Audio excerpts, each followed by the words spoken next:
Buenas noches.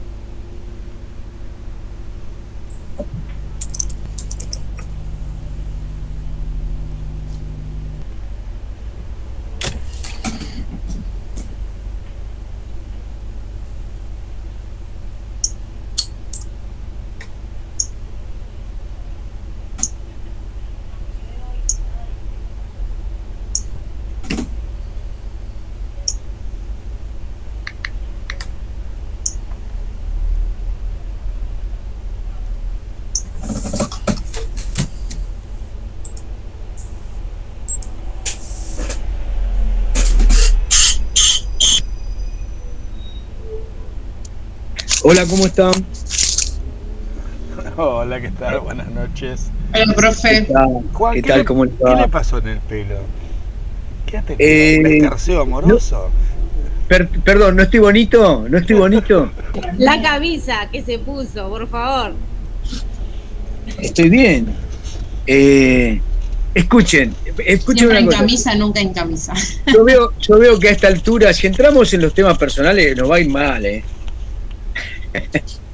No, a ver, en el pelo sufrí un proceso, estoy siendo sometido a un proceso de intensificación capilar, digámoslo así, al que me expongo. Así que no tiene que ver con que no me peiné ni que soy sucio, tiene que ver con eso.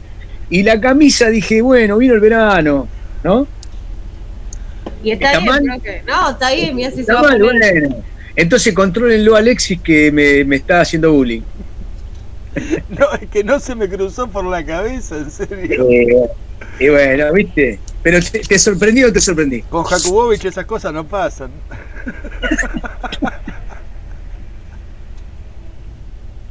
Escúchame, te sorprendí y esto me viene muy bien. Bueno, ¿cómo andan ustedes? Lo veo que están jocosos, están jocosos. Como dice una profesora mía así, y se necesitan un parcial más difícil. Bueno, ahí están entrando, ahí se está armando la... Bueno, yo creo que estamos entregados más que jocosos. están entregados, muy bien. Bueno, quiero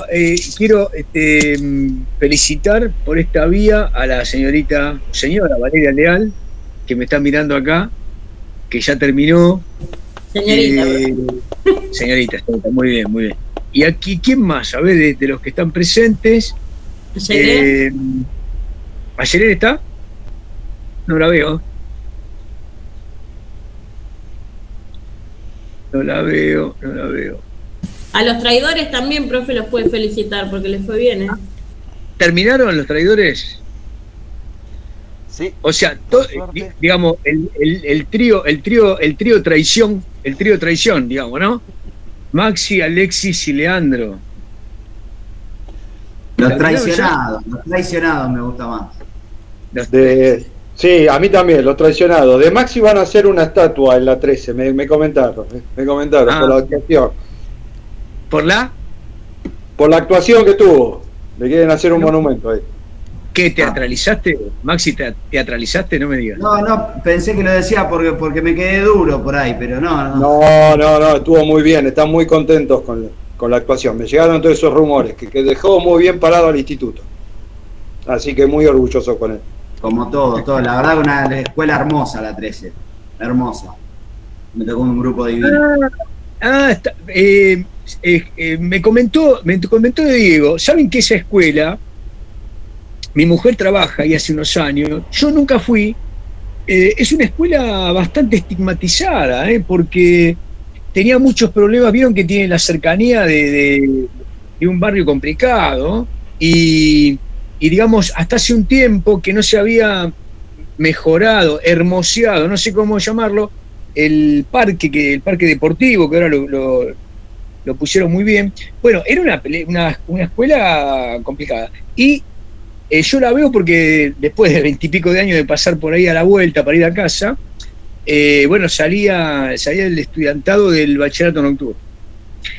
Y mi mujer empezó a trabajar hace unos años y me dijo, está bien la escuela. Y Diego me dijo que, bueno, que está muy bien. Y el contacto vino con la pandemia, porque en la pandemia nos conectamos con cualquier escuela, lo tenemos que ir. Entonces ahí Diego hizo,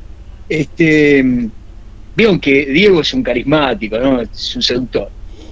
Así que ahí parece que con la directora, me dijo que se emocionó mucho la directora, que les agradeció, ¿no, Maxi? Una despedida emocionada. Bueno, me alegro. Luciano también, Luciano terminó. ¿Luciano? Sí. Sí, estoy acá yo. No sé a qué Luciano le hablaban, perdón. Yo me mandé. Macchio. Sí, ayer fue la última clase, pero hoy fui también con los chicos a trabajar la actividad que habíamos visto y la verdad que salió todo muy bien. Seguramente tanto Pablo como Diego, que me fue a ver ayer también, cositas técnicas para revisar habrá, pero yo estoy contento porque di las clases que yo quería dar. Se podrá corregir, se podrá ver algunas cosas, pero en líneas generales salió muy bien. Yo estoy muy conforme con las clases que di, así que estoy contento, básicamente. Bueno, sí, me alegro. Igual Juan, el otro Luciano, que también me hablaron maravillas, así que también felicitaciones para el otro Luciano. Casucelli. Correcto. Bueno, gracias. Casucelli es doblemente traidor. Forma parte de los no recuperables, digamos. Traicionó en tercero y traicionó en cuarto, digamos. Eso ya no tiene vuelta. Casucelli. Hoy bueno, felicitaciones. el que la rompió fue Rodrigo Ponte, que no sé si entró, que se llevó hasta municiones para mostrarle a los pibes. Estaba completísimo el tipo. Tenía que darles no sé qué guerra, creo que hasta los hizo arrastrar por el piso. Tampoco tanto. Sí, estuvo bueno. Lo que pasa, claro, que ahora vieron el redescubrimiento de la interacción social, hace que podamos hacer cualquier pavada y que parezca, no lo digo por vos, Rodrigo, ¿no? Pero digo, claro, uno lleva un recurso mínimo y claro, hace tanto que no nos veíamos que nos emocionamos de cualquier cosa, ¿no? Bueno, bienvenido. No, también medalla de mi abuelo de la Segunda Guerra Mundial, una medalla, una cruz de, ¿cómo se llama? A la valentía y qué sé yo, y los pibes quedaron todos como, ¡guau! Estuvo bueno. Mirá, está muy bien. Bueno, pocos pibes, ¿vieron? Pocos pibes en la 6, pocos chicos, y no sé en la 13 cómo anduvo, pero... Ayer yo le dije a 5 chicos, 5. Remar en Bacalín es quedarse corto, pero todo bueno igual. Fue un poco más personal la clase, pero con 5 se complica un poco más. Bueno, gente, escuchen. Primero vamos a hacer la cuestión más formal. Profe, sí. Perdón, que necesito pedir un favor antes de empezar con la clase. Bueno, dale. Creo que un compañero ya lo había pedido acá, pero que haya un drive o algo de la bibliografía obligatoria, porque hay tantas cosas que ya no sé qué es lo obligatorio, ya le perdí el hilo. Sí, yo ya se lo había pedido también. Sí. Bueno, escuchen, vamos a hacer esto. El drive, sí, me someten a un problema, pero bueno, voy a ver si... Lo que sí les puedo ofrecer es, hoy no, pero digamos, antes de que sea demasiado tarde, digamos, antes del 19 de noviembre, nos vamos a poner lo que lleve el tiempo, media hora, 40 minutos, plan en mano, y yo lo hago con todos los estudiantes, eso, normalmente con todos los estudiantes que vienen después de un tiempo y me dicen, Juan, mirá, ¿cómo hago? La estoy armando, qué sé yo. Entonces, hay sugerencia personal. Una cosa es armar siglo XX en un recorrido, como trato de que ustedes lo reciban, tratándome de de guardarme lo menos posible. En realidad, a mí me causa mucho dolor, por ejemplo, cuando dejamos de dar clases, yo digo, de esto habría una clase paralela, un seminario, y no se puede. Porque esto es una introducción a la historia de Argentina del siglo XX. Entonces, todos los textos que doy yo desbordan. Vamos a hacerlo honesto, no estoy grabando, o sea que esto después lo voy a negar. Los textos desbordan, pero hay un recorrido que con algún nivel de textos que sigue siendo mucho para leer, uno obtiene la línea medular de la materia. Yo creo que eso es lo que en general es difícil y yo lo vamos a ir charlando y lo vamos a delimitar. Lo vamos a delimitar. Eso sí. Y después, además, voy a revisar el drive antes de que termine la cursada, se los prometo. Voy a hablar con Fer y ahí charlaremos y lo haremos. Sí. Adamovsky, profesor, sería troncal, ¿no? No, por ejemplo, Adamovsky estaba como optativo. Por eso lo digo, porque hay cosas que nosotros pensamos que están como obligatorias y quizás están para el trabajo práctico y encima es optativa. Entonces, ahora, ahí es donde me confundo. Escuchen, ¿cómo termina siendo el armado de esta materia?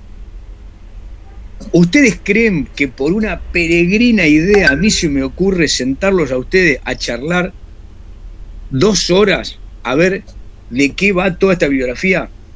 No, la verdad es que la realidad es que ustedes se presentan a un examen y dicen, Juan, mira, yo preparé esto. Y yo los dejo, tengo paciencia en eso, los dejo los 10 o 15 minutos, y si es muy bueno, y los 20, y ustedes hacen un armado, y en función de esa estructuración se desprenden preguntas que se vinculan con otras temáticas.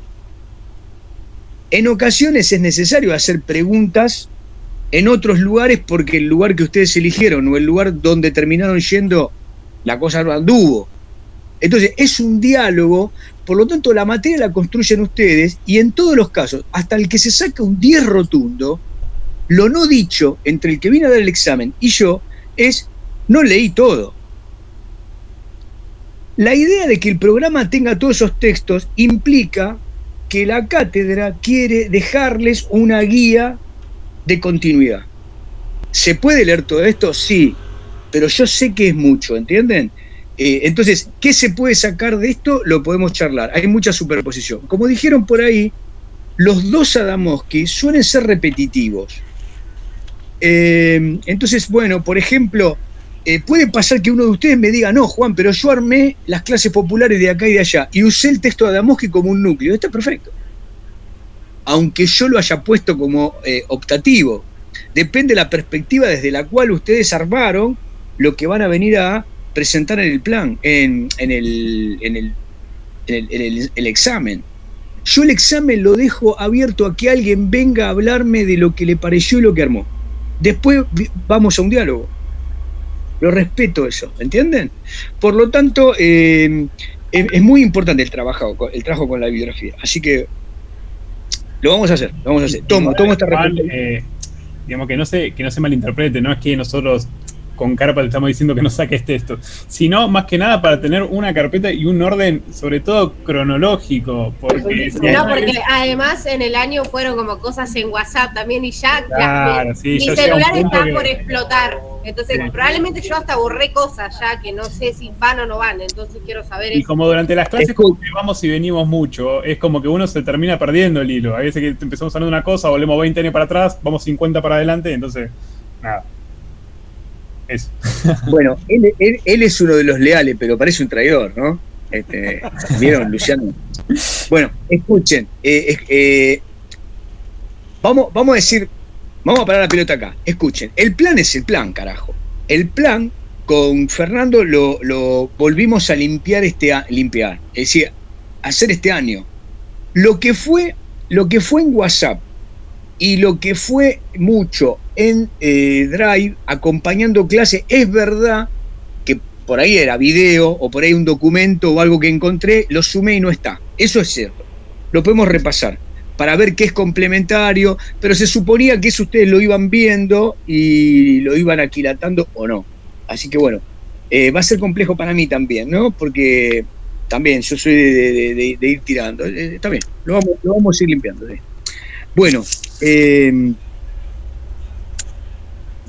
Bueno, vamos a andar.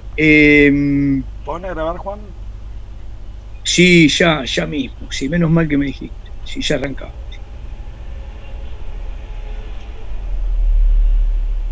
Bueno, quiero... Estoy con 2 dispositivos por este problema que no pude resolver aún, ¿saben? Por eso me ven ahí. Bueno, una de las cosas que quería plantear, que me parece que en las últimas clases se fueron como perdiendo, o yo dejé, es, aguántenme, es el tema de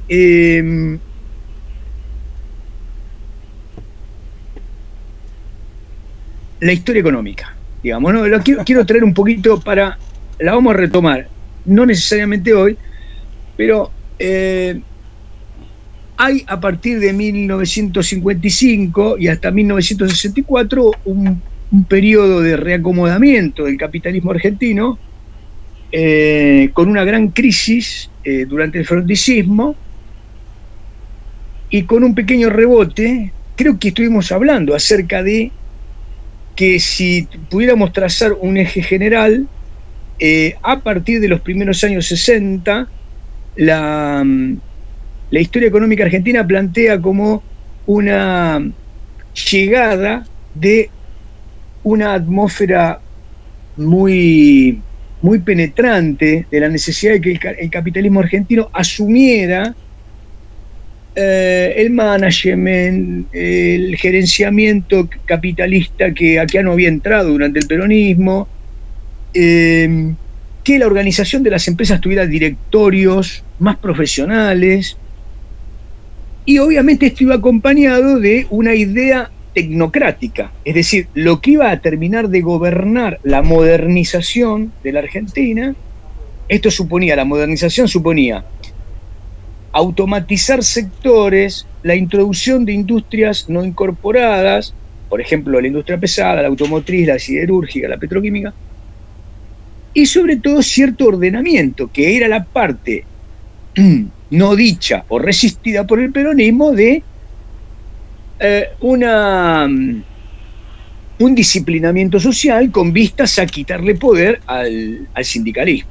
Y esto suponía reacomodar los planteles, limitar los planos de negociación con las industrias, poner entre corchetes el poder de los grandes sindicatos, establecer un marco nuevo, y esto entró, digamos, en una difusión a partir, yo les diría, del frondicismo con el tema del desarrollismo, que era 2 puntos.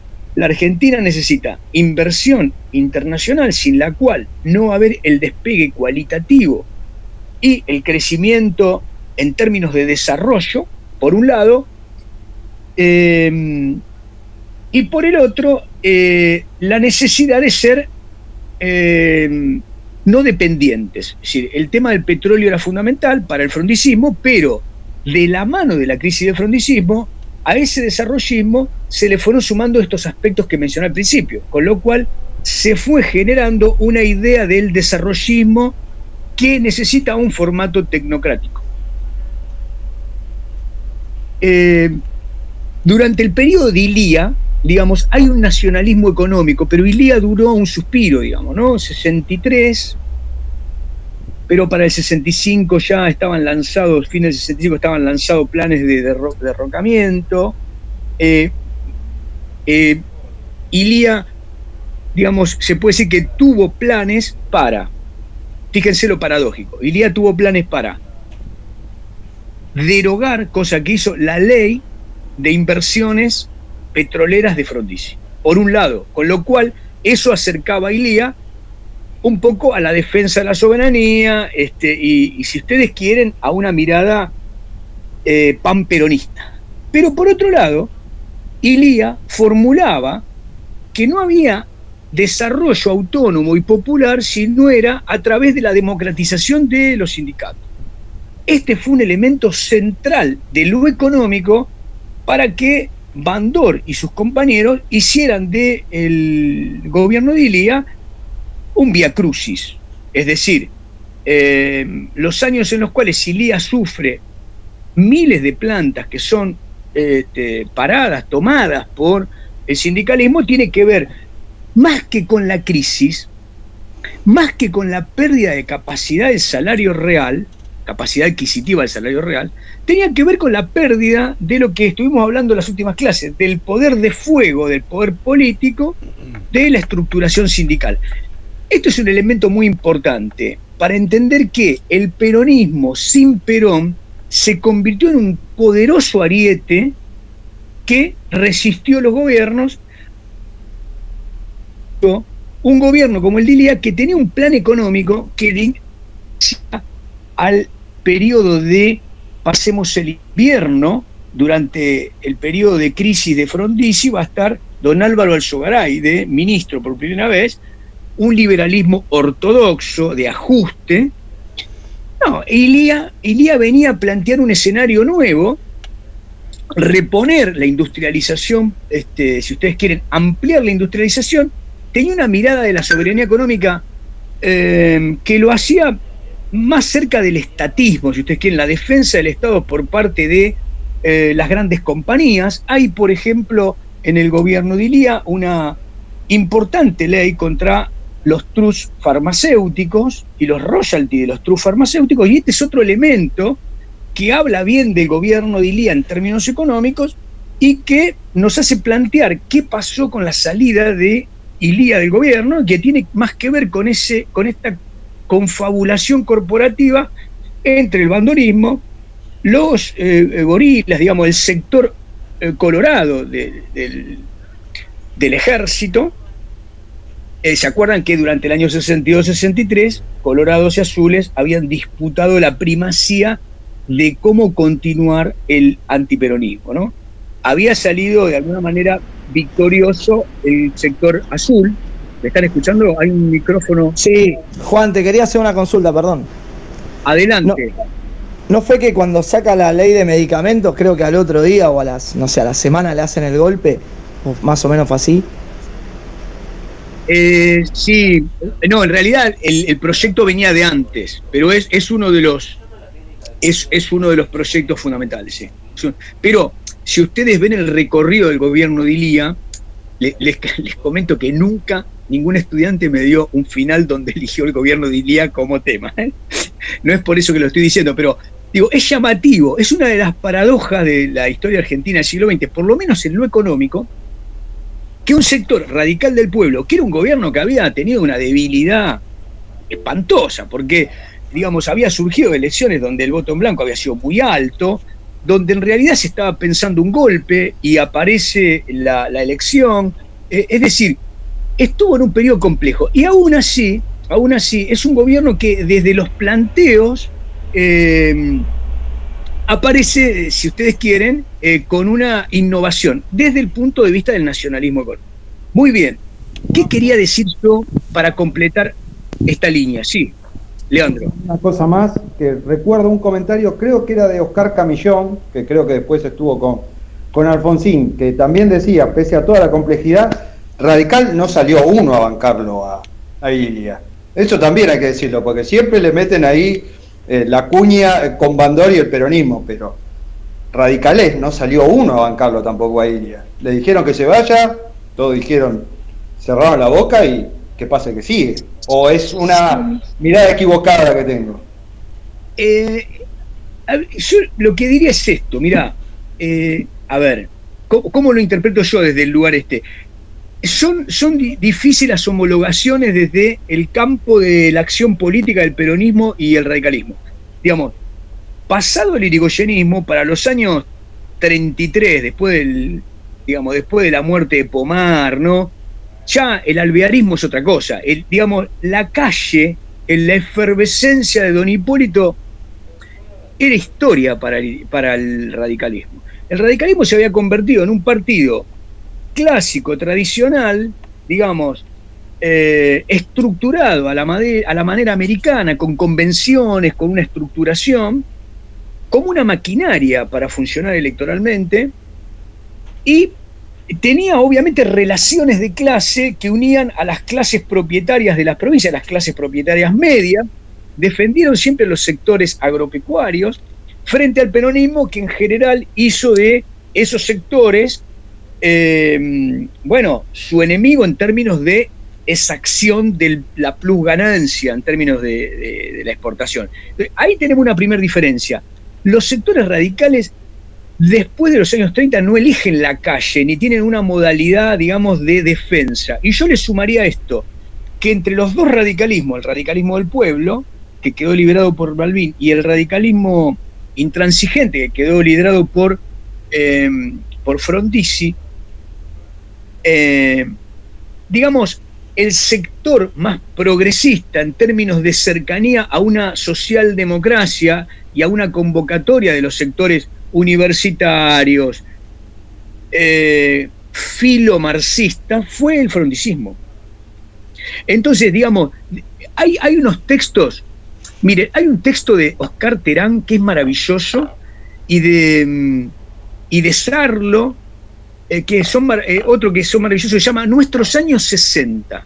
¿Qué pasó en los años 60? Bueno, hubo una gran atmósfera de la posibilidad de convertir a la Argentina en un país de clase media no peronista. ¿Cuál era esa posibilidad? El frondicismo, que había generado una expectativa de que la Argentina se iba a parecer a grandes sistemas partidarios del centro del caleidoscopio político, incorporando derechos para los trabajadores, con una gran clase media, con un gran sector urbano, con una gran proporción de su población educada. Esto duró lo que duró Frondizi, le diría un poco menos. Frondizi fue un gran faro desde la caída del peronismo, toman el poder en el 58, y después de la aplicación de Conintes para el año 60-61, la verdad es que ya es una decepción. Es la gran decepción. En la Argentina hay varios libros escritos, muchos, sobre esos años. Se llama La decepción de la nueva izquierda. Esa nueva izquierda que había juntado Frondizi, para que ustedes me entiendan. Frondizi, que era un radical intransigente, antiperonista, intelectual, que habla del petróleo, del desarrollo de Argentina, de pronto empieza a captar universitarios que son algunos comunistas, otros socialistas, ¿no? Que se van de sus partidos, hacen una gran égida y terminan ahí como PAM desarrollismo. Bueno, esto se desarmó completamente y digamos que para el año 62, 63, con de nuevo los militares, colorados versus azules, la lucha contra el peronismo aparece en el primer escenario. Por lo tanto, yo diría, difícilmente en ese escenario los radicales estaban en condiciones de defender a nadie, ni siquiera de defenderse a sí mismo. Y les puedo sumar algo más. Lo que dice Kach y lo que dice James es que además de esto, los gobiernos radicales, por lo general, trataban de tener una coalición, porque los radicales al interior del partido estaban totalmente divididos. Estaban los unionistas, que seguían la idea de unir a los del pueblo y los intransigentes, estaban los que venían del sabatinismo, ¿no? Y había, por ejemplo, radicales del pueblo, como el caso de Ilía, que se diferenciaban por estar en una provincia. Era radical del pueblo de Córdoba, que no era lo mismo que ser radical de otra provincia. Yo digo, esa fragmentación de un partido nacional muy federal y con una idiosincrasia no de clases populares para estos años, no da el escenario de salir tal como lo dijiste vos, eso es reclamable para un partido popular de la calle, digamos, del peronismo. No parece. Ahora, si vos decís que en los periódicos, en los textos, en el año 66, hay poca efervescencia, poco reclamo para con Don Ilía, la respuesta que te daría es esta. La Argentina vivía momentos del pretorianismo on fire. O sea, la cosa estaba candente. ¿Por qué estaba candente? Bueno, porque desde los años 60 la derecha batía el parche. La derecha empresaria, el establishment, las embajadas americanas, es decir, los que tenían el poder real, batían el parche de la Argentina necesita management, necesita gerenciamiento, necesita renovar los directorios de las grandes empresas. Y esto fue lo que pasó.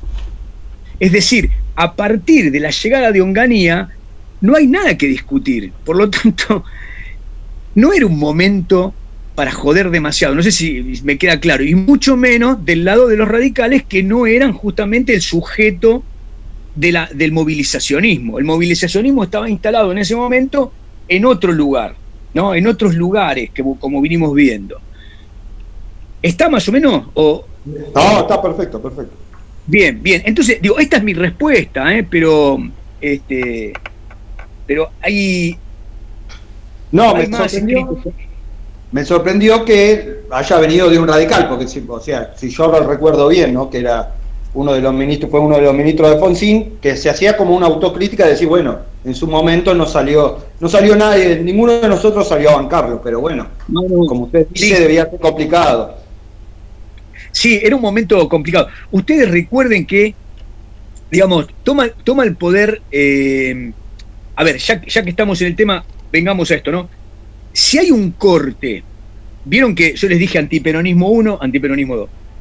Si el antiperonismo 1 tiene una razón de ser en su naturaleza de coerción, represión, disciplinamiento de la masa popular y sus formas de resistencia, organización y demás, la línea está parada en 1966 por la sencilla razón de que Onganía, que había sido el azul, es decir, Onganía había estado en el bando de los liberales, que venció, comillas, al general Poggi, que eran los que decían dictadura y basta de peronismo. ¿Y cuál fue el fundamento de en el 63 de Onganía? Bueno, la idea del profesionalismo. Los militares tenían que encontrar en los cuarteles una forma de acercarse a los gobiernos. Los militares, yo les digo, a partir del 55 nunca cejaron en una idea, que la van a ir planteando, que los jefes de las tres fuerzas terminaran formando parte permanente de los gabinetes de cualquier gobierno civil, ¿no? Bueno, los gobiernos civiles no lo aceptaron, es decir, Frondizi no lo aceptó, pero tenía planteos toda la semana, ¿no? Ilía no lo aceptó, duró nada. Entonces, digamos, lo que va a pasar entre el 63 y el 66 es que el ejército en general, a partir de la atmósfera del establishment, a partir de la doctrina de la seguridad nacional que avanzan, recordemos esto, doctrina de la seguridad nacional, en términos de toda Latinoamérica, el planteo de las escuelas de las Américas es confraternizar y coordinar acciones militares de inteligencia para terminar con la avanzada de la acción soviética. En el caso de América, el epicentro de esto era Cuba. Por lo tanto, hay año a año hay un crecimiento de esta atmósfera, y entonces esto hace que Onganía pase de las filas profesionales, que serían los que dijeron el gobierno es para el ámbito civil, a las filas del antiperonismo más cerril. Onganía accede al poder y refunda la nación. El estatuto de la Revolución Argentina dice que la Revolución Argentina está por encima de la Constitución y que van a existir tres momentos: el momento económico, el momento social y el momento político. Y en ese estatuto lo que está diciendo Onganía es, si uno lee la letra chica, el ejército se ha comprometido a generar un nuevo tipo de liderazgo. Ese liderazgo no podrá ser en el futuro estatista. Escuchen la palabra. O sea, ¿por qué decimos que Onganía es la tecnocracia autoritaria? Es una dictadura que viene a refundar, pero a partir de un discurso económico que era para organizar un país en términos de un tiempo económico, de inversión, de reestructuración, de disciplinamiento social, de disciplinamiento sindical, de moderación en estas líneas que el peronismo había trazado. Era necesario terminar con el liderazgo estatista. Bueno, el liderazgo estatista iba desde los comunistas, que digamos hablaban de colectivización de los medios de producción y expropiación general, hasta el peronismo y hasta los radicales. O sea, Ilía era, en términos de Onganía, por eso lo volteó, un estatista. ¿Entienden? Frondizi era un estatista. Con lo cual, el periodo que comienza en 1966 es un periodo totalmente distinto. Es decir, los militares entienden que tienen que refundar la Argentina, pero no solo por la coerción, sino que tienen que restablecer la lógica del capitalismo en términos tecnocráticos, ¿no? Esto me parece muy importante.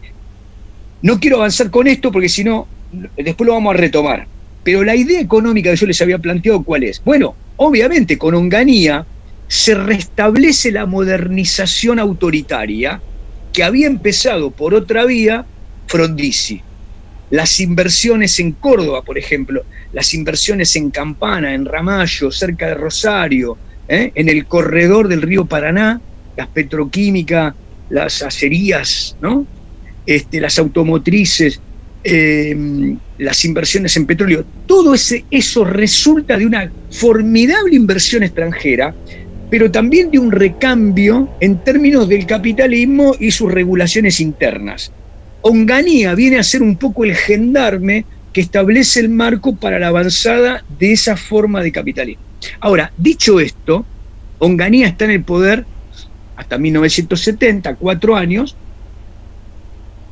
Cuando miramos la historia económica, lo que vemos es que entre 1964 y 1974, más allá de Ilía, más allá de Onganía, más allá de Levingston, más allá de Lanusse, más allá de Perón, la economía tuvo una década de crecimiento que está entre las 3 grandes décadas de mayor crecimiento de la historia argentina. La primera es la de Roca, digamos, el roquismo, que es más que una década. Creo que en términos cualitativos después está el periodo, si no me equivoco, 2005, 2012, 2004, 2012, en términos de crecimiento, y en tercera está la de 1964, 1974.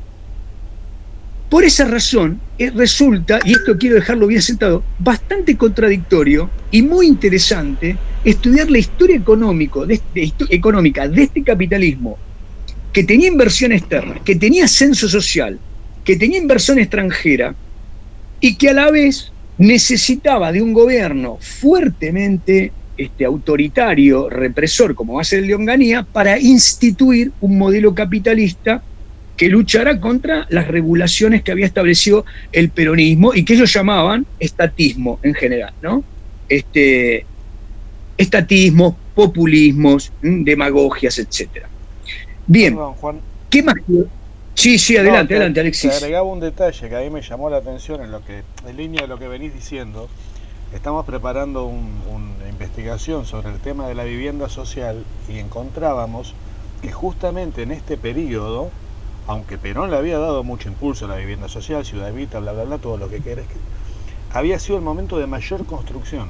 Está bien, esos monobloques impresentables, lo que vos quieras, y los núcleos habitacionales, esos provisorios, qué sé yo, pero se construía a lo pavote, con enorme cantidad de tipos contratados que habían movilizado nuevamente todo el tema de los ingenieros y todo, muchísima guita, que uno diría que al contrario, lo pensaría como un periodo más antipopular, ¿me entendés? Y al menos en ese sentido construyeron viviendas como ningún otro. Sí, es así como decís vos, Alexis, y resulta muy interesante. Yo los invito a... hago un pie de página. Hay un autor que a mí me gusta muchísimo, que lo vamos a charlar ahora en 2 minutos, en 10, que es Peter Waldman. Peter Waldman, yo se los presenté, es un politólogo alemán, dio una conferencia en la Argentina, yo fui a esa conferencia en el 2006, vieron un articulito que está en la página de 60 años de peronismo que yo escribí, es una recensión de esa visita de Marisa Navarro. Bueno, ahí vino Peter Waldman, lo conocí en persona, es un politólogo, él escribió su tesis doctoral sobre el peronismo clásico, pero después escribió en el texto que dirige Ruquier, que se escribió en 1984, escribió un texto sobre la guerrilla, porque él es especialista en movimientos violentos a nivel mundial. Ese es su campo de experiencia, ¿no? Y lo que él escribe, en el texto que yo les propongo sobre la guerrilla argentina es llamativo. En ningún otro país que tuviese una clase media tan integrada, tan culta, en términos de, cuando digo culta no es un término subjetivo, que es lo que nosotros nos autopercibimos, es decir, desde el punto de vista del consumo cultural. Por ejemplo, un ítem. Bueno, la Argentina tenía en Latinoamérica la mayor producción de revistas políticas. Es decir, Buenos Aires era realmente una invitación a toda Latinoamérica para venir, no solo a la UBA, sino para ver desde los museos hasta las charlas, hasta las presentaciones, hasta la calle Corrientes en términos de sus librerías. Por nivel de graduados universitarios, ¿no? En fin, bueno, Argentina es esto para Peter Ballman. Y dice Peter Ballman, no solo eso, la integración social, el ascenso social, el nivel de desempleo, la cantidad de autos por cada 1000 habitantes, la cantidad de teléfonos cada 1000 habitantes, ítems, y los compara con Italia, con Bulgaria, y Argentina era evidentemente un país en vías de desarrollo, pero mucho más desarrollado que estos países que les he mencionado. No les estoy nombrando Camerún. Y dice Peter Ballman, aún así, en esta sociedad argentina, los jóvenes de clase media, porque nuestra guerrilla fueron jóvenes de clase media, el 98%, se enrolaron en una acción voluntarista, digamos, iniciaron una guerra para un mundo mejor o para lograr una igualdad total en términos de desarrollo del socialismo, y entonces presenta esta paradoja. Me siguen el recorrido, ¿no? Es bastante paradójico que decenas de miles de jóvenes de clase media dejaban por inconformismo, por espíritu contestatario o por ideologización la universidad, donde en general se enrolaban en propuestas marxistas, trotskistas, etc., y le daban curso a una vida violenta en la que terminaron muriendo la mayoría, ¿no? Entonces, Peter Ballman encuentra que el caso argentino, desde ese punto de vista, es un caso fenomenalmente paradójico. Digo esto para contraponer lo que vamos a hablar dentro de 10 minutos respecto de cómo se originó y avanzó la guerrilla en Argentina, y de cómo durante esa misma década, 1964 a 1974, la violencia política en creciendo se contrastaba con niveles de crecimiento de todos los ítems de lo que podemos llamar ascenso social, participación en la cultura.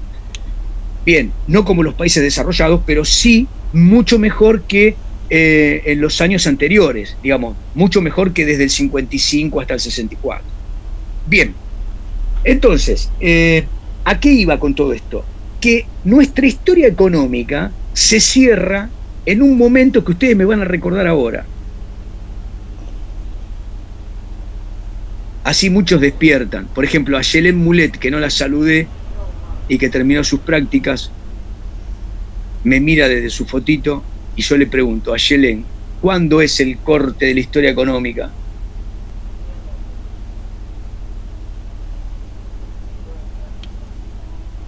A Yelén.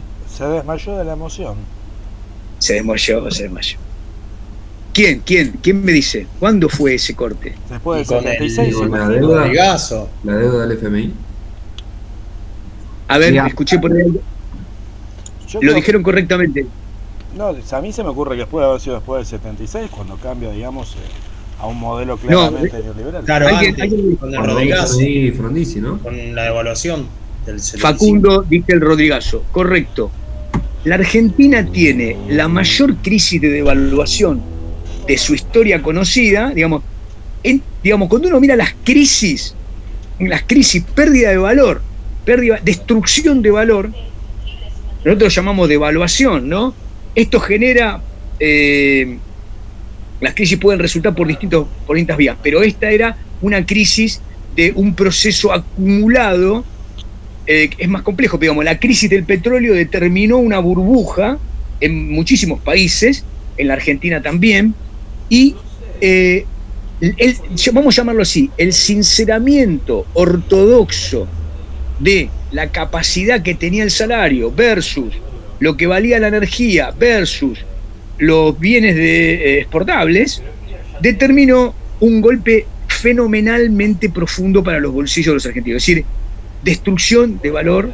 Rodrigazo, empieza el proceso de shock que podemos llamar era del neoliberalismo. Es decir, la aplicación de estos planes de gran pérdida de capacidad del trabajo, digamos. El salario es trabajo acumulado, por lo tanto, 1975. Entonces, a mí me gustaría que tengamos eso claro, mientras ahora les propongo que continuemos con los sujetos que habíamos incorporado como línea de crecimiento de ese sujeto juvenil que lo habíamos dejado medio ahí stand-by.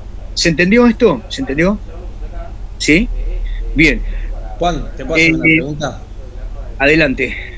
Igual quizás lo explicás ahora, ¿no? Pero bueno, ya que estamos, arrancamos así.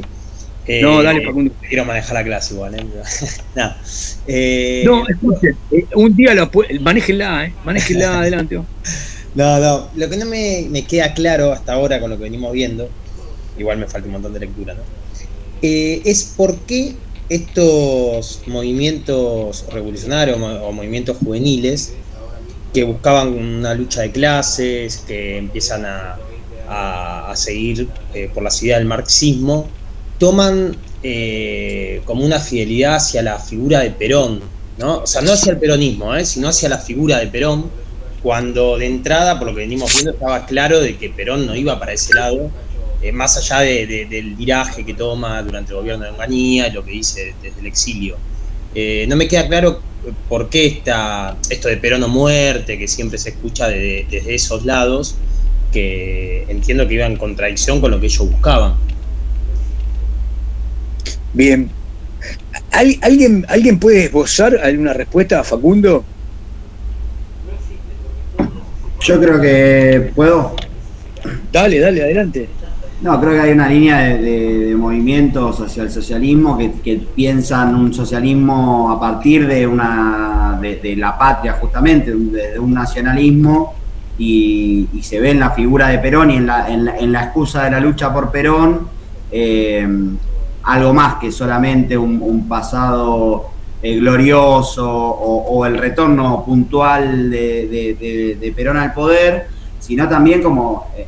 por una parte confluye una lucha desde el punto de vista democrático, si se quiere, como no estamos viviendo una democracia, pues no nos dejan elegir por el tipo que queremos elegir, por un lado, que sería una posición más blanda, y por otro lado es el aprovechamiento de esa circunstancia que viene en sintonía con una línea guerrillera a nivel internacional, latinoamericano, Camilo Torres en Colombia, por ejemplo, la lucha armada viene tomando fuerza y desde el peronismo se entiende que hay o desde las fuerzas armadas peronistas se entiende que por ahí se llega más fácil al corazón del pueblo, digamos. Entiendo que viene por ahí. Pensé que el comunismo con el nacionalismo nada tenía que ver. Era internacionalista. Claro, yo entiendo ahí. Bueno, pero el guevarismo es patria o muerte. El guevarismo también es patria o muerte. Claro, y es comunismo. Yo lo entiendo desde lo que viene a proponer el peronismo, o lo que se puede interpretar de cierto sector que propone el peronismo en sus inicios. Entonces toman eso como el medio para lograr ese fin. Ahora no entiendo por qué esto de tanto en la figura de Perón, cuando Perón ya... Esto como que decía Ariel, ¿no? Sí. Como que distingue y se pone en contra totalmente del comunismo, digamos. Está muy bien. No sé hasta qué punto, no sé hasta qué punto. Cuando viene en el exilio, Perón toma posturas más radicalizadas, si bien no tiene acercamientos puntuales ni con la Unión Soviética, sí tiene un acercamiento bastante interesante con el maoísmo. O sea, Perón vuelve con el libro rojo de Mao abajo el brazo, vuelve recomendándolo, manda a la juventud peronista a hablar directamente con Mao. De hecho, hay una anécdota medio graciosa que dicen que Mao, estos jóvenes peronistas que llegan, quieren ser maoístas, y Mao le dice: yo si fuese argentino sería peronista. Hay una tendencia hacia eso. El setentismo medio que tiene ese espíritu, y Perón no carecía de habilidad para su cintura política. Bueno, sí, un poco. Yo coincido con Maxi de una parte. No sé si es tan importante el maoísmo, pero tampoco lo profundicé. Ahora, lo que diría es, a ver, Facundo, en la última 2 clases, se ve que no lo dije bien, vimos algunos videos de Perón hablando de la juventud, ¿se acuerdan? Y entonces, sí. El título de esa clase fue Trasvasamiento generacional. O sea, Perón claramente, en el año 71, cuando lo filman Guettino y Solanas, lo dice de todas las maneras posibles. Ahora, desde el 67 en adelante, sí, Perón cree en Onganía, o por lo menos cree que Onganía implicaba a alguien con el que podía negociar como militar. ¿Se acuerdan que habíamos hablado de que Perón tuvo que extremar su poder personal para neutralizar a Bandor? Bandor era el principal peligro del liderazgo de Perón. O sea, un laborismo medio a la jofa, medio mafioso, con todo el poder, integrando el neoperonismo de las provincias, pero claro, sin carisma, pero con la modernización de los sindicatos y un gran economicismo, es decir, este periodo de 10 años, pero la primera parte, los primeros 5, digamos, le corresponden a Bandor, para que ustedes entiendan que tenía en su gremio, la UOM, clínicas, uno diría con aparatos de terapia que no tenían ni otros sectores, es decir, ¿cómo decirlo? Bandor modernizó en términos peronistas la sindicalización en todos los servicios. Por lo tanto, Bandor era peronista en el sentido de la modernización de los medios violentos, pero el tipo avanzó más allá, lo quiso reemplazar. Bien, Perón lo saca del escenario, año 1965, la elección en Mendoza, elección con que vence en Nanclares, es el candidato de Perón. La tuvo que mandar a su mujer, María Estela Martí de Perón, para sacarse encima a Bandor. Lo amenazó un poquito también, y después con Onganía, Perón espera, dice, de sencillar hasta que aclare. Pero ya desde la muerte de Guevara en adelante, todos los textos de Perón van marcando un acercamiento a lo que él llama, tengo un video acá que les iba a pasar, hoy no vamos a poder, donde Perón dice, bueno, sí, yo conozco bien de lo que se trata la guerrilla, le dice a los periodistas. Eso empezó en mayo del 68, yo estaba en París, dice Perón. Y empieza a explicar que es un movimiento de jóvenes inconformistas, y atrás cartón dice, los jóvenes del peronismo ya están instalados. Todos los sindicatos tienen juventudes sindicales que trabajan desde la novedad. Es decir, Perón empieza a incorporar a la juventud desde un lugar institucional, pero para terminar, a medida que pasan los años, piensen que esto, el Onganía del 66 para Perón es uno, cuando muere Guevara la cosa se pone distinta y Perón entiende, pero ya Onganía para el 67, 68, cuando le rompió la cabeza a los profesores en la universidad, saca a los pibes, ¿entienden? Cuando Onganía aparece como ese enemigo del pueblo, Perón rápidamente encuentra la manera de hostilizar a la dictadura a partir de apalancar, es decir, incentiva a los sectores que él llama formaciones especiales. Él llama formaciones especiales a los jóvenes peronistas que se están armando y organizando, no solo para resistir la violencia de la dictadura, sino que festeja y saluda los magnicidios, digamos, ¿no? Es decir, cuando aparecen grandes redadas y asesinatos y secuestros, Perón no se guarda. Obviamente Perón es un político de una dimensión que no sale a quedar pegado con un magnicidio, pero claramente sus movimientos, la recepción que hace en Madrid de los jóvenes, yo les dije en la clase pasada, nombra a Rodolfo Galimberti, que era un hombre que venía de Tacuara, es decir, un hombre muy violento, y que después se pasa a Montoneros con un proceso de marxistización. Entonces yo lo que diría para Facundo es, Facundo, en este periodo la cosa es muy cambiante, porque el escenario es muy cambiante, y Perón acompaña, no desde una inacción, no está esperando, Perón avanza, me parece a mí,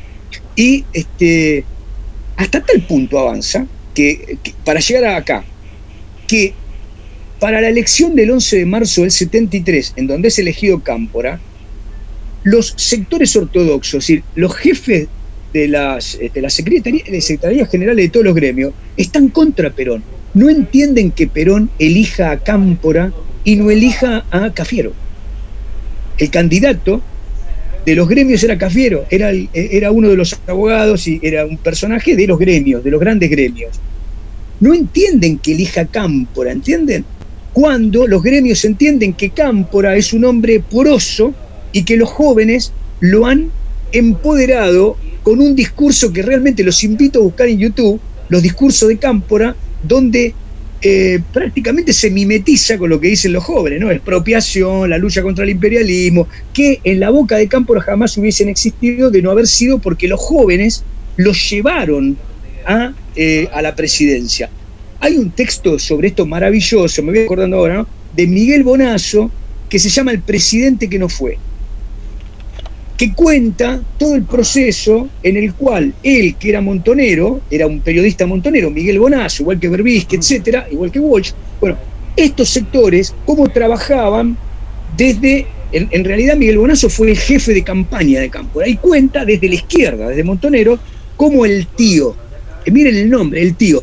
Por lo tanto, me parece, Facundo, que este es el final de la historia. Yo lo que quería hoy era que ustedes vieran, justamente tu pregunta viene muy a cuento, que viéramos el desarrollo de las organizaciones armadas, de todas las vertientes de las organizaciones armadas.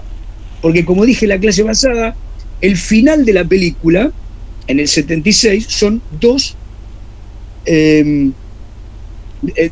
decime, Alexis. No, justo te estaba esperando que hicieras un parate para preguntarte si tenías ese libro, que estoy tratando de encontrarlo y digital no lo encontré. ¿Digitalizado no? No, ¿tenés digitalizado?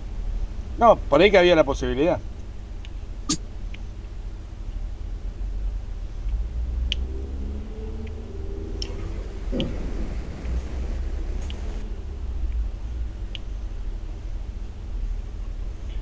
Uy, la Laucha se está comiendo los papeles. ¿Qué pasó?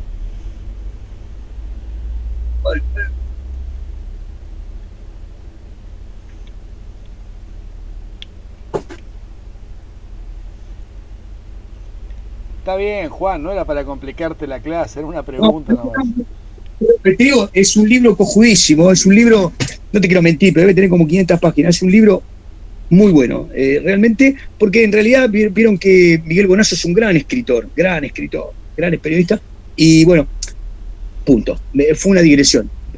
Volvamos, lo que quiero decir es que este es el final de la película, pero la pregunta de Facundo me interesa mucho por el tema del origen. ¿Cuándo es que el peronismo, comillas, se infiltra o es infiltrado? Estas son palabras de Perón, escuchen, porque en este escenario Perón va a la izquierda primero, llega a la Argentina, permite la AAA y echa a los montoneros y se derechiza Perón. Y en ese contexto... ¿La AAA no empieza a actuar ya una vez muerto Perón? ¿O... No. Yo pensé que No. Es más, hay... En el mismo libro, escuchen, en el mismo libro de Miguel Bonazo, volviendo en el 72 en el avión, Perón le explicaba al embajador argentino que en varios países de la península, digamos, en los Balcanes, había una formación que se llama el Somatén. El Somatén es una especie de guardia pretoriana que lleva a cabo purgas para el poder central. Es decir, en Perón existe la idea de la purga. Digamos, con esto que quiero decir, estoy tratando de no convertirme hoy en un maldito antiperonista, pero estoy tratando de acercarme a los hechos, ¿no? Perón no tenía ningún empacho, digamos, pero él no lo iba a hacer directamente, abiertamente, digamos, ¿no? Perón forma parte de la Argentina violenta en los términos en que esa Argentina se presentó. Así que, digamos, López Rega no era un hombre que tuviese tanta autonomía como para llevar a cabo una matanza de diputados peronistas y dejarlos a la vera del camino, digamos.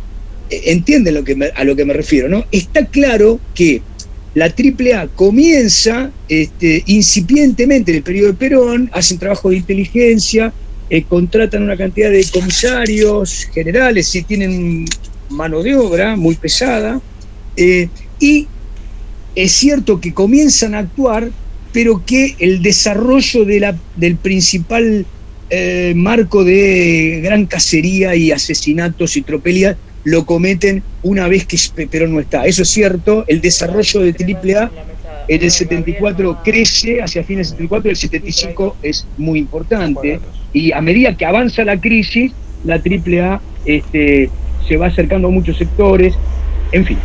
Bueno, no sé por qué terminamos en esto, pero, por tu pregunta. Vamos a esto que les presento acá para ver el origen de la pregunta de Facundo. No los quiero complicar. Yo les mencioné en alguna oportunidad que hay un gran texto, creo que es obligatorio, de Beatriz Arlo, en el último tomo, del 43 al 73, de Historia del Pensamiento Argentino. En ese texto que se refiere a la cultura, Beatriz Arlo plantea que el peronismo, como objeto de las ciencias sociales, como objeto político y como objeto histórico, no es incorporado por ninguna de las líneas tradicionales que existían en la Argentina. Digo, la academia no toma el peronismo desde un punto de vista propositivo. El peronismo era un lugar maldito. Entonces la universidad, a partir del 55, repone a muchos catedráticos académicos que habían sido expulsados con el peronismo, que eran reacios al peronismo, reactivos. El caso más importante es el de Germani, que crea sociología, la carrera de sociología, y José Luis Romero, que tiene alrededor a una cantidad de intelectuales, tal vez el que más conocemos es Alperindongui, en la cátedra de historia. Sin embargo, en esta Universidad de Buenos Aires del 55 a los años 60 se genera una gran producción de interpretaciones muy valiosas, pero el peronismo no está pensado como la corriente popular con una identidad tal como la planteamos acá con Juan Carlos Torres. Más bien se lo plantea, ¿se acuerdan? El apotegma germiniano es: el peronismo es un fenómeno de manipulación de los sectores que no tenían una sindicalización previa y que, producto de las conurbaciones, por la desaparición de puestos de empleo en las zonas marginales de la explotación primaria, terminan en las grandes conurbaciones. Entonces Rosario, Córdoba, Buenos Aires se llenan de estos cabecitas negras que son trabajadores nuevos que Perón manipula.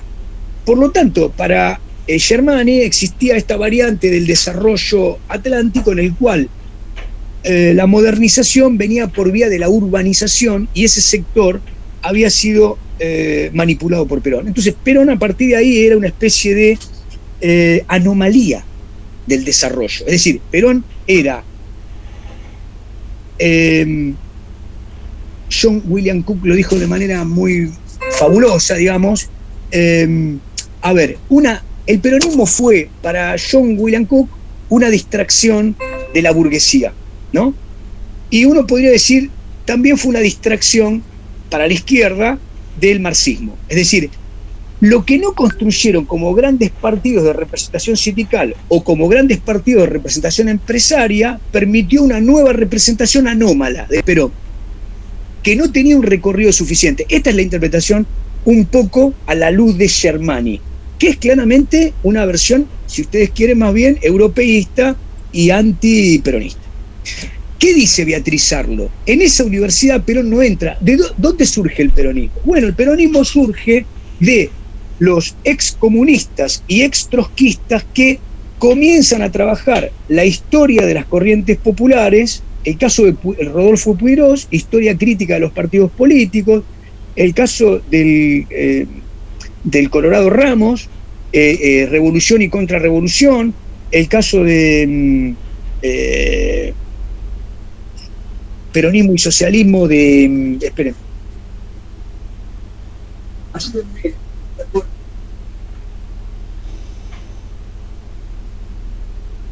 Leonardo Paso, en fin, estos autores lo que hacen es introducir el peronismo. Ahora, la pregunta es, ¿por qué les nombro a Beatriz Arlo y por qué le incorporé en la biografía? Porque en realidad estos autores introducen al peronismo positivamente a partir de darle al peronismo una identidad a la izquierda de lo que el peronismo había sido. Es decir, proponen al peronismo como una corriente nacional y popular en términos de lo que no había terminado de hacer. Entonces, por ejemplo, en todo el recorrido, Puigros, en sus 3 tomos, dice: la Argentina no representada, la Argentina vulnerada, la Argentina aborigen, la Argentina marginal, tuvo en el siglo XIX un desarrollo de montoneras, resistida por las ciudades. El irigoyenismo tuvo masas reprimidas por los militares. El peronismo venía a completar en ese recorrido de hermenéutica histórica la representación de estas masas ahora con la industrialización. Pero para Puigros, ese peronismo no debía quedarse solamente en estas corrientes, si ustedes quieren, reformista, ¿no? Puigros es un excomunista que primero funda el MOC, Movimiento Obrero Comunista, y se acerca al peronismo hasta que en el 73 es directamente el decano de la facultad. Cuando toma el gobierno Cámpora, Puigros, el padre de Adriana, es el decano de la facultad. Bueno, el Colorado Ramos, que va a terminar formando, era un trotskista Ramos, ¿no? Era un trotskista, es decir, estaba un poco más a la izquierda todavía que, perdón, me acordé, el otro es Hernández Arregui. Hernández Arregui escribe un libro que se llama Peronismo y Socialismo. Directo, peronismo y socialismo. Sí, los 3, para mí son los 3 más importantes: Ramos, Hernández Arregui y Puigros. Hernández Arregui encima era radical, venía de las filas de Jauretche, si ustedes quieren, y se acerca al peronismo. Hacen una interpretación del peronismo proponiéndolo como sujeto político, como sujeto histórico, pero en términos, reitero, positivos. ¿Y a quién lo acercan? Bueno, ahí hacemos un punto. ¿Qué tiene la universidad post-55? Bueno, la Universidad de Buenos Aires post-55, si ustedes quieren, hay un capítulo referido a eso en Terán, una lección de Terán. Es una universidad donde después del peronismo entra el marxismo. O sea, todo lo que no había entrado durante el peronismo, con Ivanisevic, con gente muy de la derecha católica, permiten ahora que la universidad tenga cátedras donde se interpreta todo el tiempo a Gramsci. Y sobre todo, fines de los 50, a Sartre. Entonces, la universidad va a tener un conjunto de gramscianos y un conjunto de sartrianos. Y fines de los 60, mediados de los 60, Althusser. Entonces, entra en la universidad una renovación del socialismo por vía marxista, yo diría del socialismo occidental, no del socialismo soviético, del socialismo occidental. Es decir, ¿qué piensan los franceses, no? Lukács, entra también en el pensamiento de Lukács, algunos británicos, obviamente, ¿no? Raymond Williams, pero sobre todo hay gramscianos que escriben revistas, sobre todo, ¿no? Hay sartrianos y hay althusserianos. Bueno, en ese contexto, los jóvenes que salen egresados de la universidad, sea la formación que tengan, la disciplina que manejen, en la universidad se da una apertura en donde el marxismo empieza a dialogar con el nacionalismo. Es decir, jóvenes de la universidad que vienen de la tradición nacionalista, digamos, peronista, o a veces del nacionalismo extremo, del nacionalismo de Tacuara, que está en la universidad, empiezan a tener un diálogo con estos sectores más moderados del marxismo, que empiezan a interpretar la Argentina del movimiento nacional y popular. Entonces, el peronismo tiene un encuentro con el marxismo de tipo académico, pero eso se escribe fuera, en la militancia. Y hay un tercer elemento que lo agrega Peter Ballman y lo agrega también Beatriz Alonso, muy interesante, y Gillespie. ¿Qué ocurre en los sindicatos?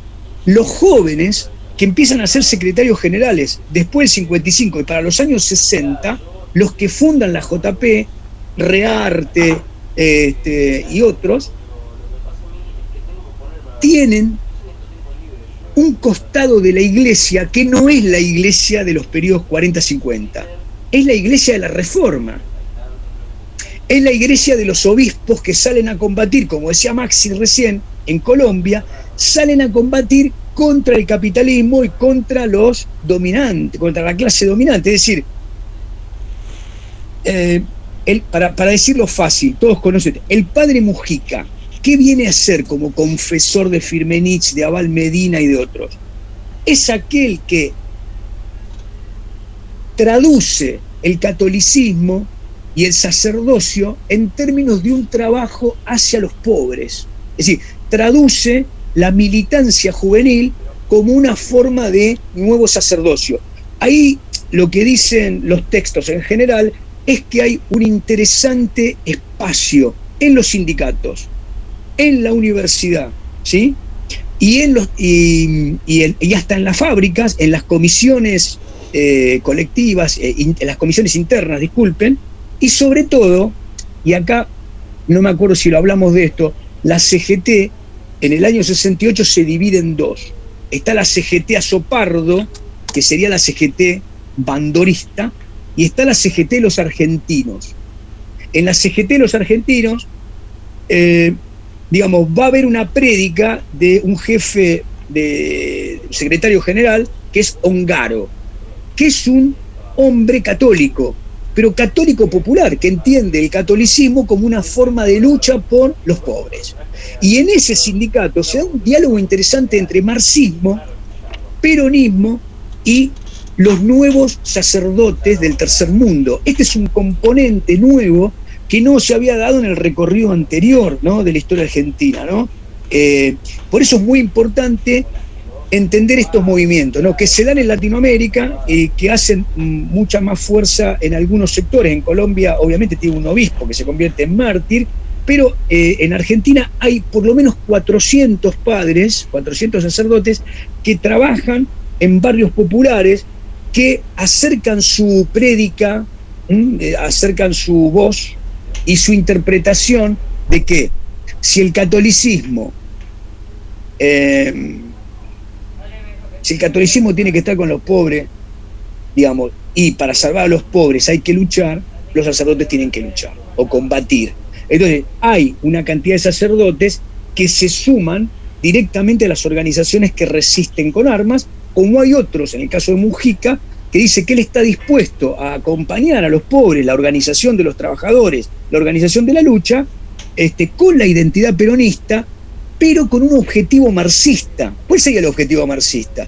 El objetivo marxista es entender que el logro del poder de los trabajadores era el dominio o el monopolio de los medios de producción, digamos, que en un capitalismo abierto los pobres no iban a tener satisfacción de sus necesidades y que iban entonces a caer nuevamente en un método reformista. Esto es, digamos, dicho, sí, rápidamente, sí, adelante. Un toquecito, puedo citar una fuente porque tuve el agrado de compartir un tiempo de militancia con Claudio Firmenich, que es el hermano de Pepe. Un tipo que siempre estuvo al costado, pero acompañando. Y me contaba que en realidad la situación de Camilo Torres fue desencadenante prácticamente de lo que fue Montoneros, porque lo que me cuenta él es que estaban con la Acción Católica de la que pertenecían, con Mujica, la mayoría de la cúpula de lo que después va a ser Montoneros, en un quebrachal en el Chaco. Estaban haciendo tareas humanitarias, digamos. Y que fue en ese momento en donde por la radio se llega esta noticia y el padre Mujica, en un arrebato, digo, por la situación, dice: no va a quedar otra que agarrar el fusil. Y como que esa frase dicha por Mujica en ese momento quedó como boyando en el aire y en estos jóvenes que después definieron el camino que definieron. Así que es claramente así. Es así. Pero profesor, ¿no hay una hipótesis de que Montoneros mató a Mujica? No, la verdad es que yo no encontré ningún libro. Disculpen, esto no quiere ser descalificatorio. No encontré ningún libro serio que diga esto, ni como hipótesis. ¿No le parece serio? ¿Cuál? Lorizanata. ¿Saben qué? Sí, ¿saben qué pasa con Lori Sanata? Lori Sanata es muy... Yo tengo los libros de Lori Sanata, lo he leído, ¿no? Pero Lori Sanata, para que usted entienda, ¿no? Uno lee a Marisa Navarro y después lee a Lori Sanata y en la página 20 se encuentra con un recorrido personal sobre Evita que es imposible de continuar, ¿no? Yo leo porque, digamos, lo leo en términos profesionales, ¿no? Me parece que, digamos, Lori Sanata es un gran investigador que es especialista del catolicismo, en realidad, ¿no? Es un hombre que ha estudiado más bien a los jesuitas. Ahora sacó un libro sobre contra el Papa, obviamente, pero sobre todo contra Fidel Castro, hablando de los jesuitas como una forma de poder y de gobierno. Me parece que y lo mismo me pasa con Tulio Alperín, ¿no? Alperín Dongui, al que yo soy devoto, Alperín. Me parece que de ninguna manera yo le daría el tomo de Alperín Dongui sobre democracia de masa, aunque el concepto me parece formidable, porque el recorrido de Alperín lo hace un poco poroso a cierto condimento antiperonista. Esto es una opinión, una valoración sobre la biografía. Juan, una pero cosa. Esto, para que termino esto que me decís, ¿en qué libro está? Lo escuché en la entrevista a Lori Sanata en YouTube. Ah, la entrevista. No, está bien. En todo caso, sería digno de buscarlo. No me acuerdo de habérselo leído. Pero, a ver, para decirlo de nuevo, Lori Sanata es un historiador serio. Digamos que está en el ramo de aquellos que consideran que el peronismo fue un movimiento demagógico, populista, manipulador y autoritario. Digo, esa es la línea de Lori Sanata. Ahora, la verdad es que, vamos a decirlo así, la mayoría de los textos que leí que tienen fuentes siguen el recorrido de los asesinos y en realidad es una devolución más bien de la AAA por el asesinato de Rucci.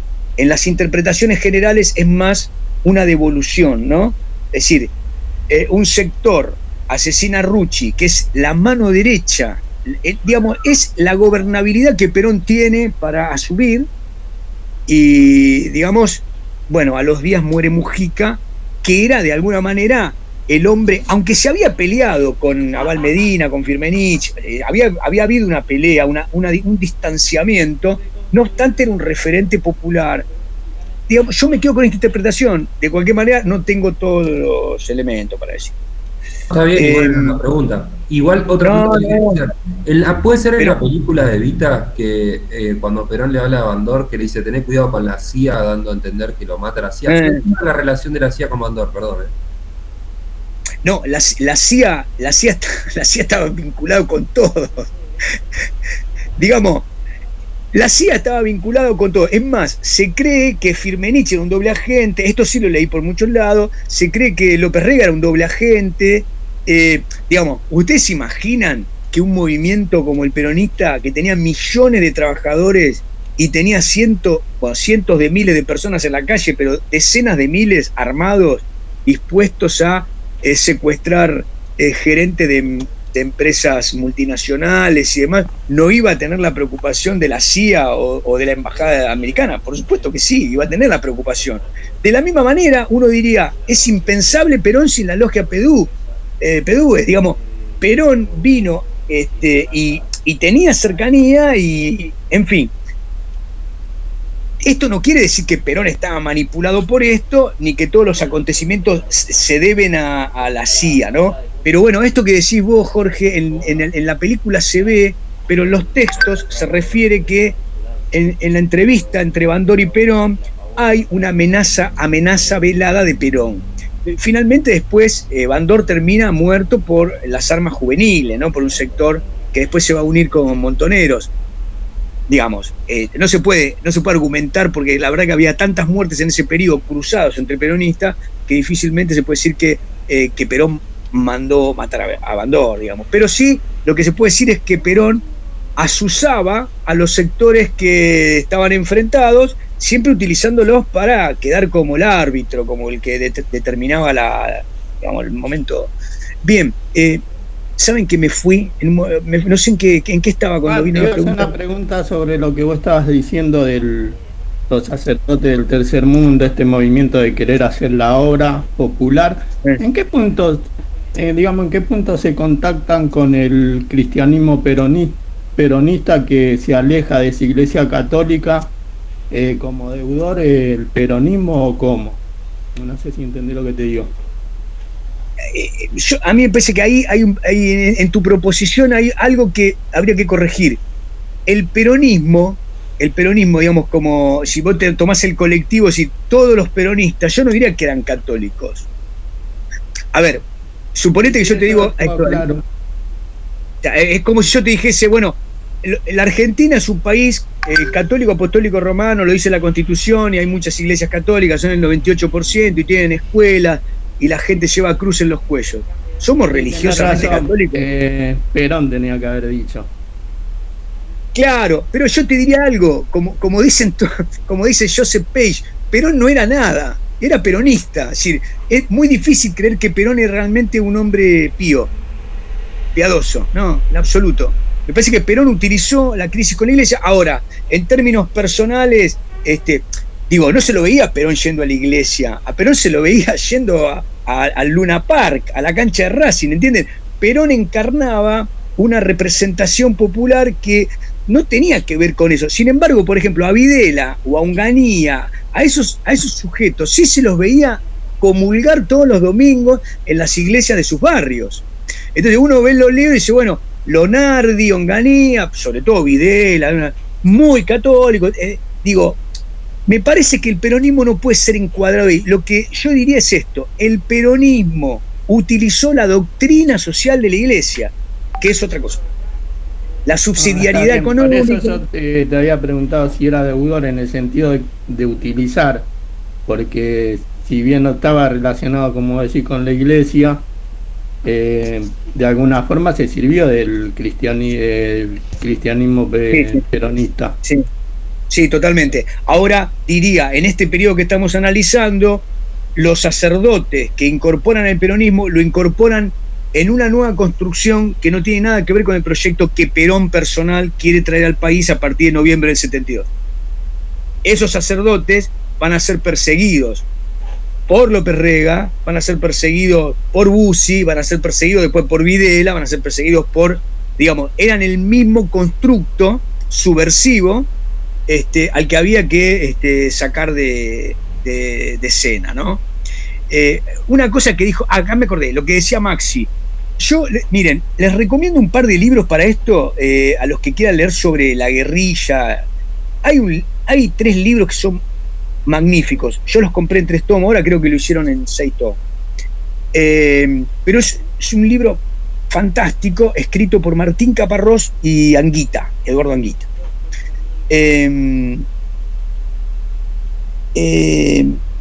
Toma desde 1962 hasta 1978 y recorta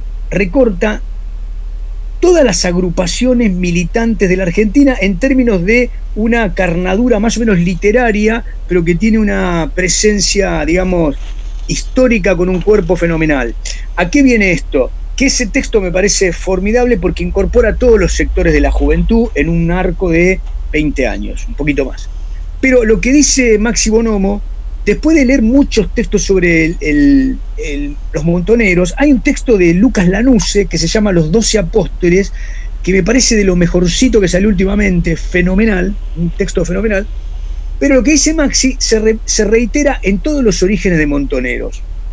Montoneros es un grupo bastante aleatorio de católicos, muy chicos católicos, de sectores en Córdoba de clase media alta y algunos de Nacional Buenos Aires, en la ciudad de Buenos Aires, que estaban alrededor de Mujica en una especie de la JEC, la Juventud Estudiantil Católica. Una juvenilia, ¿me entienden, no? Y desde ese lugar, Firmenich, Ramos, Graciela D'Aleo, Abal Medina, aunque era un poquito más grande Abal Medina, viajan al Chaco, como decía Maxi, y en el Chaco iban a hacer misiones, iban con un colectivo, iban a hacer misiones de ayuda a los quebrachales, Y ahí encuentran a un abogado que era bastante más grande que ellos, que estaba, igual era joven, pero era como 10 años más grande, que estaba trabajando en los quebrachales representando a los trabajadores contra sus explotadores, que era Vicente Perdía. Entonces, ahí toman un contacto con un abogado, digamos, sindicalista, que les da el marco político, y después lo que dice Maxi Bonomo, crean el Comando Camilo Torre. El primer núcleo de lo que va a desarrollarse después como Montoneros toma el nombre Comando Camilo Torres, y era el núcleo de Buenos Aires. Después, ese núcleo de Buenos Aires católico viajaba a Córdoba y se cruzaban con otros núcleos católicos donde conocen a Vélez, ¿no?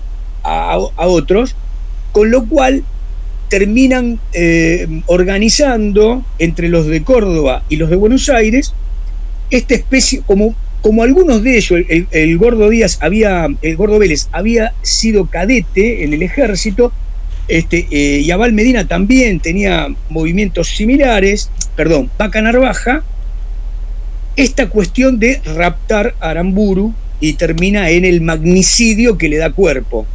Pero son grupos católicos pequeños que iban a acción, llamémosle, iniciatoria de un trabajo social, que estaban politizados porque eran grupos politizados. Pero, por ejemplo, hay una buena biografía de Firmenich que leí hace un par de veranos, una buena biografía, no autorizada, porque ahora, ¿cómo se llama esta chica? O'Donnell escribió también sobre el asesinato de Aramburu. Vieron que O'Donnell la tienen, ¿no? La periodista. Es muy buena periodista. Escribió sobre Jorge Born primero, y después ahora escribió sobre la muerte de Aramburu, y retoma, incorporándole cosas muy interesantes, y me interesa el origen de Firmenich, que era muy amigo de Ramus, y tenían a Abal Medina por arriba, ¿no? Abal Medina, los dos hermanos, ustedes saben que Abal Medina fue el secretario del Partido Peronista. Cuando Perón vuelve, el flaco que fumaba era Abal Medina grande, mayor. Y el menor, Fernando, venían de la derecha católica, venían de los Escurra, o sea, era un nacionalismo católico, pero se radicalizan, y Abal Medina, Fernando, lo primero que hace un día va a la catedral e interrumpe la homilía del obispo, arma un gran despelote, termina en cana. Esas son como acciones mínimas. Y Ramus y Firmenich hacían cosas por el estilo. Uno diría hoy una bobería. Lo que realmente los catapulta a la violencia es esto que dice Maxi, y después encontrarse con los de Córdoba, en donde surge el rapto de Aramburu, ¿no? Parece mentira que un país generara determinado magnicidio, y que ese magnicidio, digamos, ustedes recuerden que el asesinato de Aramburu fue un año exactamente después, lo pensaron así, del Cordobazo. Esto lo vamos a charlar mañana, pero a mí me parece que estos momentos son determinantes para el periodo absolutamente delirante que va a vivir la Argentina a partir de ese periodo. Bueno, cortamos por acá. ¿Alguna pregunta? Yo sé que fue un poco enredado, pero bueno, pregunten lo que quedó muy enredado. No, creo que nada se me ocurre. A mí no, por lo menos. Bueno, escuchen, mañana vamos a analizar este esquema. Solamente les digo en este esquema yo puse la periodización que hace Peter Balma, la que hace Gillespie, la que hace Pozzi y Schneider, que siguen al PRT, y la que hacen Gordillo y Maristeles Vampa. Gordillo y Maristeles Vampa, junto con Peter Balman, son bibliografía obligatoria. O sea que analizar esta periodización mañana nos viene bastante bien para entender los cortes desde la lucha por el poder con estos nuevos sujetos juveniles, ¿no? Bueno, gente, les agradezco. Me parece muy bueno cuando participan así, está bueno. Espero que todos me sigan. Los que no nos siguen, pregunten todo lo necesario, ¿eh? Bueno, abrazo. Buenas noches, Juan. Chao, profe, buenas noches. Buenas noches, Juan. No le conviene.